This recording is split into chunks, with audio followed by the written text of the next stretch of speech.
mwana afite ingingo. When I was down there, I could see that the level of corrosion. Yo nari hasa fane nabibonaga nako rero byari byaratoye umugese. Finally, naga izaso cyo kimaze imyaka 80 gitabye mu butaka. Cyo kitaratora umugese. Trace it back to somewhere. Nyakubahwa. Okay, nta kibazo. Further investigation. Reka iperereza rwose turarikomeza imbere. Police. Reka ibyo tuyeze polisi. I'm checking. Reka ndeko nabandi bakomeretse. No. Ukabusha yababaye ni major. Kumbe hano fandi polisi.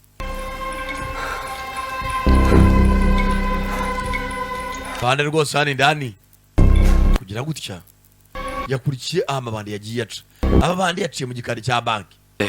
Go ahead, Major. What about Yego major niki? team noticed Umwe mazore bajyarikira baje kuba yabona. some possible anomalies with the bomb that you might want to check Hari ibintu yabonye bidasanga ku cya gisasu cyaturitse. out? Sorry, what anomalies? Nebiki yabonye se? Well, we're not really so forensic should help, but Sinzwe nayo abaferonzi cyari kintu badufasha.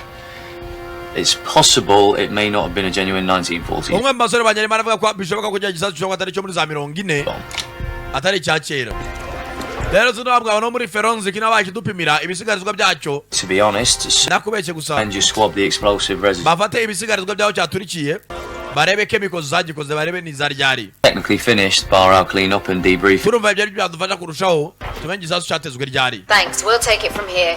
Turwose nimugira ikibazo pereza turakomereza hano. Police comms now. Be in touch if anything else. Tugiye kuvanaho communication za polisi n'ibyombo byose.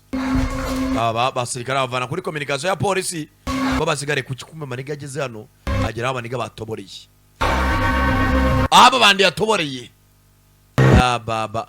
Mama bandi yagiye kare. Why muri mwana? Whiskey 3458. Control Alpha Whiskey 83 kangahe?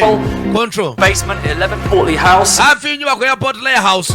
There's a massive hole been drilled into the wall of the cellar, Ari imagine rwose yagiye tobora inkuta zo munsi y'ubutaka. leading through into the vault of a bank Ariko bigaragara bisa nkaho batoboraga barimo barawuzana ku frefore ya bank. next to Portley House on Edgware Road. Kuri Edgar Road. I think someone robbed the bank. Bisa nkaho habaye kwibwa kwa banki. Pinned on a Mugihe mwarimo ngotoye ku gisasu amabandi yarari bari ba bank. Dore jya babimenye. It appears there's been a massive Subiramo ibikino